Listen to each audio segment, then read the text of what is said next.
베드로의 설교는 오순절 이후의 대표적인 설교이며 기독교 교회 첫 설교가 됩니다. 그는 요엘 선지자의 예언과 다윗의 시편을 인용해서 설교했는데 성령 강림의 약속과 십자가 그리고 주님의 영원한 승천을 전했습니다. 성경 내용이 그리스도이니까 자연히 설교 중심도 예수 그리스도십니다. 그는 예수 그리스도와 성경을 중심으로 힘을 다하고 가르치며 설교했습니다. 흔들리지 않는 경관 교회의 특징은 예수 그리스도와 성경을 말하고 가르치고 설교하는 교회입니다. 물고기가 물 밖을 나와서 살 수가 없듯이 예수 그리스도와 성경을 떠나서는 회개와 구원과 성령의 도우심도 없습니다. 사도행전 2장 4절 보니까 성령이 말하게 하심을 따라 그는 설교를 했습니다. 사도행전 4장 31절에서 우리가 다 성령이 충만하며 담대히 하나님의 말씀을 전하니라고 했습니다. 베드로가 성령이 충만해서 3,000명 이상 군중들에게 예수 그리스도를 증거하는 설교는 강력한 확신이 있었습니다. 그가 예수 그리스도의 권능을 설교할 때 3개월 전에 죽었던 나사로가 무덤에서 영광스럽게 나왔던 광경과 병든 자를 고치고 귀신을 내쫓은 것을 전했을 것입니다. 그가 하나님의 사랑을 말할 때는 십자가에 떨어진 예수 그리스도의 피를 생각하면서 눈물을 흘렸을 것입니다. 그리고 예수님의 부활과 승천을 말할 때는 아멘 할렐루야 하면서 힘있게 외쳤을 것입니다. 베드로의 설교는 재미있는 예화나 감성적인 호소가 아닙니다. 웃기며 흥미를 갖게 하는 설교가 아닙니다. 지금처럼 세상적인 이야기로 울고 웃는 코믹한 그런 설교가 아닙니다.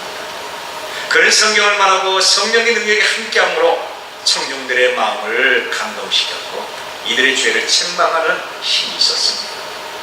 하나님이 나사렛 예수로 큰 권능과 기사와 표적을 너희 가운데 베풀었다. 그래서 너희 앞에서 그를 증거했건만 이 예수를 너희가 십자가에 못 박아 죽었다. 이들의 허물과 죄를 책망했습니다. 너희가 죽인 예수는 만왕의 왕 그리스도가 되셨으니 요엘 선지자의 말같이 해가 어둡고 달이 핏빛같이 변하는 그날에 너희가 심판을 받으리라.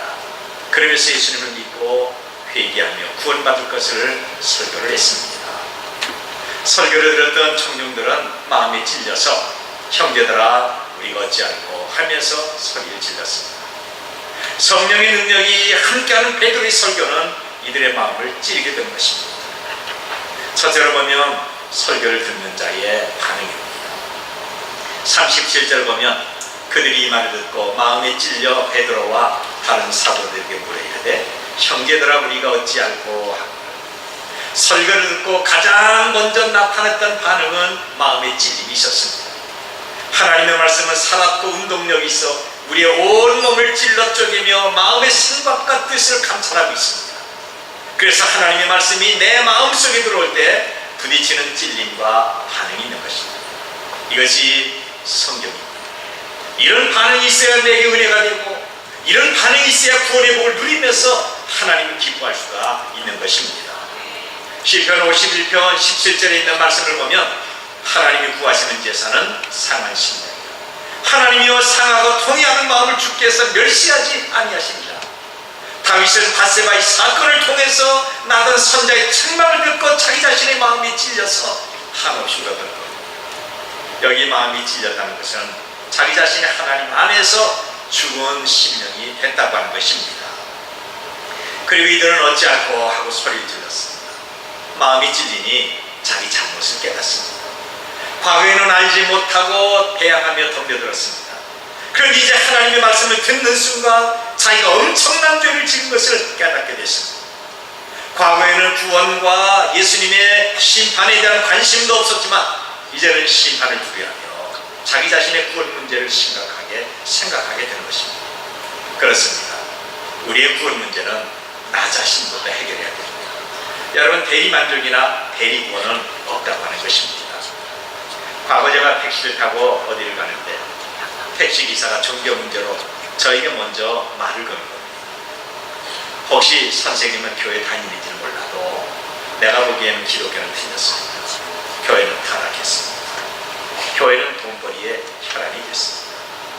그래서 교회는 돈을 많이 내면 환영하고 버스를 구입해서 사업을 하고 구역장이라는 것을 세워서 교인들을 감시한다고 하면서 맹렬하게 비난하고 있는 것입니다. 그리고 자기는 아주 어렸을 때 열심히 교회 다녔는데 이제 교회 가면 지긋지긋하다고 하는 거죠. 그러면서 자기 아내가 교회 다니는 것을 반대하지 않는다는 이유죠. 그러면서 말하기를 그래도 우리 아내는 교회 권사입니다 그럽니다. 여러분 이상하지 않습니까? 자기가 그렇게 교회가 지긋지긋하게 싫고 교회가 타락했다면 왜 자기 아내를 교회 다니게 만드는 겁니까? 우리가 종교 문제로 대화를 하다 보면 이렇게 모순된 자기 착각에 빠진 사람들이 종종 있습니다. 그래서 제가 목사라고 하면서 간단히 설명을 하니까 얼굴이 빨개지며 아무 말 하지 못하고 앞만 보고 운전하는 것입니다. 사람은 누구나 다 불완전합니다. 그래서 불완전해서 완전하게 살려고 노력하는 사람들이 저와 여러분이 아닙니다. 이런 변화의 과정에서 우리는 허물이 있고 실수가 있고 넘어짐도 있습니다. 그러면서 지속적인 변화와 성화를 이루는 것이 우리 기독신자들이고 저와 여러분들입니다. 그런데 사람들은 우리의 부족과 내가 넘어짐과 그리고 실수만 보고 비난하고 있는 겁니다. 우리는 불완전한 사람을 보는 것이 아니라 완전하신 예수님을 보고 믿음으로 사는 사람들입니다. 교회에서 여러분들이 저를 보고 실망하고 상처받는 사람이 있는지 모르겠습니다. 우리 장로님이나 여러 재직의 모습을 보고 실망하는 사람이 있을지도 모르겠습니다. 그런데 사람을 보고 실망하고 비난한 그 사람도 역시 불완전하고 넘어짐과 허물과 실수가 있습니다. 오히려 허물과 실수와 거짓이 더 많은 것이 불신자들입니다. 그래서 우리는 늘 완전하신 예수 그리스도를 믿고 성령 충만을 받아야 날마다 완전한 삶을 살 수가 있다고 하는 것입니다. 저는 택시기사의 말을 듣고 그가 하나님의 심판받을 것 생각하니까 그 영은 너무 불쌍했습니다. 그래서 예수님 믿어라 다시 회복하라 하니까 우리 집사람 제가 치마 잡고 천국 갈 거예요 그렇게 말합니다. 제가 내리면서 한마디 더 했습니다. 당신 부인은 치마 입고 천당 가는 게 아니라 바지 입고 천당 갑니다. 물론 우리 교회 기사님들은 그렇지 않을 것입니다. 여러분 신앙은 개인적인 것입니다. 구원은 나의 구원이 중요한 것이지 여러 가지 이론과 기준으로 교회를 말하고 비난한다고 이것이 그 사람의 도움에 구원에 얼마나 도움이 되겠습니까? 오히려 더 큰 심판을 받는 것입니다. 구원은 사람의 말과 이론과 생각이 있는 것이 아니라 오직 예수 그리스도를 믿는 믿음으로 구원받는 것입니다. 여러분 예수님 믿으면 아멘 하십시다. 구원 받았으면 아멘 하도록 하십시다. 성경은 아멘에서 하나님께 영광을 돌리라고 했습니다. 고린도전서 9장 27절 보니까 내가 내 몸을 쳐 복종케 하면 내가 남에게 전파된 후에 자신이 도리어 버림을 당할까 두려워함이라고 했습니다. 바울은 자기의 구원에 관해서 늘 걱정하는 것입니다. 내가 이렇게 선교사가 돼서 내가 복음을 전하고 헌신하는데 혹시 내가 구원을 잃어버리지 않을까. 그래서 생각과 말과 삶에 조심이 있는 것입니다. 그는 자신의 구원에 대한 최고의 관심을 가졌던 바울의 신앙, 바울의 외침, 이것이 오늘 우리의 신앙과 우리의 외침이 되어야 됩니다. 빌립보서 2장 4절 보니까 각각 자기 일을 돌볼 뿐 아니라 각각 다른 사람의 일을 돌보아 나의 기쁨을 충만하게 하라고 했습니다. 바울이 보니까 이 빌립보 교인들이 구원받고 주의 일에 열심하는 겁니다. 그리고 자기가 맡았던 그 일에 열심하는 것뿐만 아니라 다른 사람에게도 헌신적으로 도와주는 것입니다. 내가 구원받은 후에 다른 사람들에게 열심으로 돕는 것이 바울의 기쁨이고 자랑거리였습니다. 여러분 내전에 소득이 넘쳐야 다른 사람들에게 줄 수가 있습니다. 내가 받은 구원의 확신과 구원의 즐거움이 있어야 다른 사람들을 불쌍히 여기고 전도하고 구원할 수가 있는 것입니다. 여러분들은 목사의 설교를 들을 때마다 힘을 얻고 그 다음에 소망을 갖고 감사하셔야 됩니다. 여러분이 목사의 설교를 들을 때마다 어찌할까 하면서 가슴에 찔림이 와야 되는 겁니다. 목사의 설교를 들을 때마다 야, 이 목사는 아무개 들으라고 하는 설교다. 어쩌면 목사님이 저 아무개를 저렇게 잘하나? 그러면서 자기와 아무런 관계가 없는 것으로 생각하면 안 됩니다. 설교를 들으면서 이 설교는 내가 미워서 들으라고 하는 것이다. 목사님 지금 설교를 통해서 나를 지금 까고 있다, 그러면서 오해하면 안 됩니다. 강단의 설교는 누구나 다 드려야 될 것이고 누구에게나 다 마음의 찔림이 있어야 되는 것입니다. 그 다음에 두 번째는 구원에 이르는 길입니다. 38절 보면 베드로가 이르되 너희가 회개하여 각각 예수 그리스도의 이름으로 세례를 받고 죄사함을 받아라. 그리하면 성령의 선물을 받으리니 그랬습니다. 여러분, 우리가 예수님을 믿고 구원받으려면 먼저 내 자신의 죄를 깨달아야 됩니다. 너희가 하나님의 아들 예수 그리스도를 십자가에 못 박은 그 죄를 깨달아라. 그리고 회개하라. 유대인들에게 가장 무섭고 큰 죄는 하나님의 아들을 죽인 죄입니다. 그런데 우리는 여기서 제외가 되는 것입니까? 아닙니다. 무서운 죄는 과거 유대인이 저질렀던 죄뿐이 아니라 오늘 예배하는 저와 여러분도 이 죄에 다 해당되는 것입니다. 오늘 우리가 살면서 지금까지 얼마나 많이 예수님의 손과 발에 못질을 했습니까? 내가 먹고 마시며 이런 문제 때문에 범죄하고, 내가 옷을 벗고 입으면서 집을 나가고 들어오면서 사람을 만나 대화하면서 우리는 죄를 짓는 것입니다. 내가 돈이나 육신의 재미 때문에 내 기분과 감정으로 범죄하고 있습니다. 이런 것들은 죄 없으신 예수님을 십자가에 못 박는 것입니다. 나의 죄로 인해서 예수님이 십자가에 달리셨습니다. 그리고 죄를 깨달았으면 즉각적으로 회개해야 됩니다. 우리가 죄 깨달았으면 다음에는 예수 그리스도의 이름으로 회개를 해야 됩니다. 여러분, 회개는 후회가 아닙니다. 괜히 그랬다, 그때 이랬으면 더 좋았을 것을. 이 후회는 괜히 그랬다는 아쉬움과 탄식으로 끝나면서 문제 해결이 아닙니다. 그런데 회개는 예수 그리스도의 이름으로 자기의 잘못을 고백하고 삶의 변함으로 죄 없이함을 받는 것입니다. 죄가 있었으나 예수 그리스도의 이름으로 회개함으로 죄 사함 받고 이제는 죄인이 아닙니다. 더 이상 그 죄가 나를 정죄하거나 내가 저질렀던 죄의 영향을 받는 것이 아닙니다. 그래서 회개는 입술로 하는 것이 아니라 마음으로 해야 되는 것이고, 하나님 은혜와 도우심으로 과거의 내가 아니라 새로운 나로 변화되는 것입니다. 참된 회개는 마음의 평화가 있는 것이고 행위에 변화가 있는 것입니다. 성경을 보면 대표적인 회개가 있습니다. 탕자의 회개가 있습니다. 세리장 삭개의 회개가 있습니다. 가나마다 붙잡힌 막달라 마리아의 회개와 변화. 구약에서 가장 대표적인 회개가 있다면 니느웨 성의 요나의 외침을 듣고 3일 금식하며 회개한 것입니다. 그 다음에 미스바 광장에서 사무엘 선지자가 이스라엘 백성들에게 회개를 선포하는 것입니다. 이들은 다 예수님 앞에 자기의 죄를 깨닫고 죄사함을 받은 후에 삶이 변해서 과거의 자기가 아니라 새로운 사람이 됐다고 하는 겁니다. 그리고 예수님을 따르는 신실한 제자들이겠습니다. 그런데 여러분, 무조건 용서해 주세요, 무조건 잘못했어요 용서해 주세요 하는 것이 아니라 회개는 순서가 있습니다. 요한일서 1장 9절 말씀 보면 만일 우리가 우리 죄를 자백하면 그는 미쁘시고 의로우사 우리 죄를 사하시며 우리를 모든 불의에서 깨끗하게 하실 것이요 그랬습니다. 먼저 자기의 죄를 인정하고 자백을 해야 됩니다. 죄를 인정하지 않으면 자백할 수가 없지 않습니까? 죄를 인정해도 머리 들고서 그래 잘못했어, 생각해보니까 내가 잘못했어, 너 어쩔래? 하고 회개하지 않으면 여전히 악한 사람.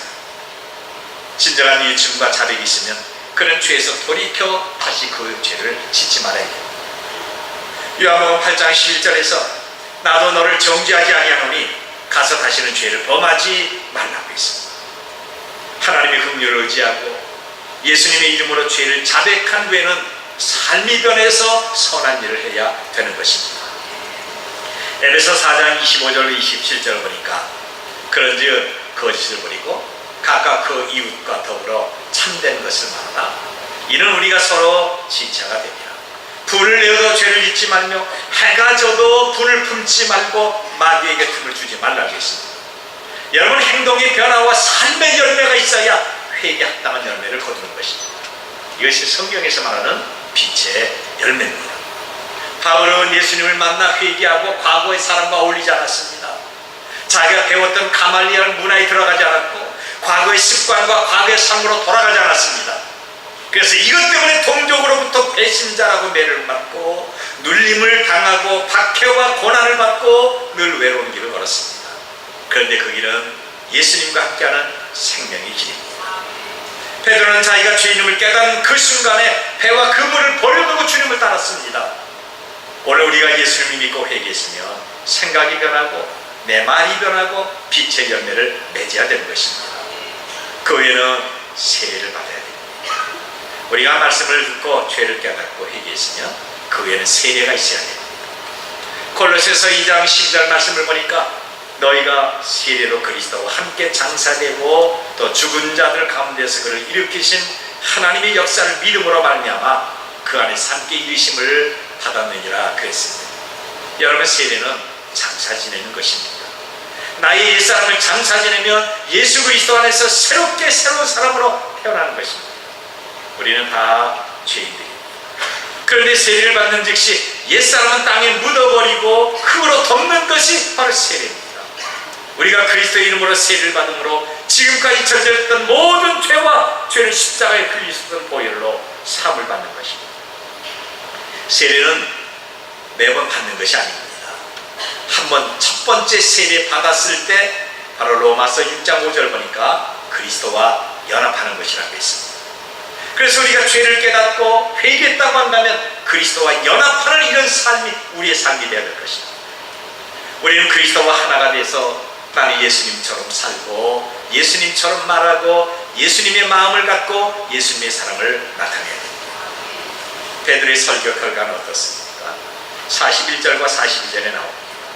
41절 보면 그 말을 받은 사람들은 세례를 받으며 이날의 신도의 수가 3,000이나 더하더라. 베드로가 성령의 능력으로 말씀을 증거할 때 놀라운 역사가 일어납니다. 3,000명이 회개한 것입니다. 그리고 42절에 회개한 이들의 삶의 변화와 신앙의 열매가 기록되어 있습니다. 그들이 사도의 가르침을 받아 서로 교제하고 떡을 떼며 오로지 기도에 힘씁니다. 이들은 먼저 하나님의 말씀을 계속 배웁니다. 성경은 말하기를 사도의 가르침을 받는 생활이 이들에게 있다고 했습니다. 교회는 말씀을 가르치고 선포하며 교도는 하나님의 말씀을 사모하고 듣고 배웠던 것입니다. 여기에 신앙의 성장과 주의 은혜가 있습니다. 그리고 성도의 교제가 있습니다. 성찬은 이들의 만남의 장소입니다. 이들은 바로 기쁨을 가지고 성전에 올 때마다 성전은 은혜를 나누는 축복의 장소가 됩니다. 우리 조한제일교회도 이렇게 모일 때마다 복받는 교회가 되시길 바랍니다. 요한일서 1장 1절로 3절을 보니까 태초부터 있는 생명의 말씀에 관하여는 우리가 들은 바요 눈으로 본 바요 손으로 만진 바라 이 생명이 나타난 바라 이 영원한 생명을 우리가 보았고 증언하여 너희에게 전하노니 이런 아버지와 함께 계시다가 우리에게 나타나신 바 되니시라. 우리가 보고 들은 바를 너희에게 전하면 너희로 우리와 사귐이 있게 하려 하니 우리의 삶은 아버지와 그 아들 예수 그리스도와 더불어 누림이라고 했습니다. 여기서 사도 요한이 강조한 것은 자기가 직접 예수님을 보고 자기 귀로 듣고 자기 손으로 예수님을 만졌다고 하는 것입니다. 여러분, 이것보다 더 확실한 것이 어디에 있겠습니까? 그래서 요한은 자신 있게 내가 눈으로 보고 내가 귀로 듣고 내가 손으로 만졌던 그 예수님을 너희도 믿고 너희도 듣고 구원을 받으라고 하는 것입니다. 초대교회는 사도 요한이 보고 듣고 손으로 만진 예수 그리스도를 믿고 사랑의 교제를 합니다. 그리고 예배하기 위해서 매일같이 성전에 모였습니다. 주일 하루만 나온 것이 아니라 매일 교회에 와서 말씀을 배우고 찬양을 하고 기도하면서 서로가 받았던 은혜를 나누는 영적 교제가 있습니다. 이것도 부족해서 이들은 가정에서 예배를 드리고 떡을 떼며 교제를 합니다. 이것이 지금의 구역 예배입니다. 얼마나 부럽습니까? 여러분, 오늘의 교회 내게 속한 구역 예배를 한번 생각해 보십시오. 행여 억지로 모이지 않습니까? 하나님이 주시는 은혜를 날마다 경험하고 덧입기를 소망하고 있습니까?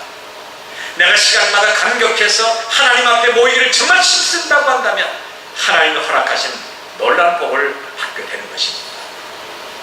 초대교회는 말씀을 배웁니다.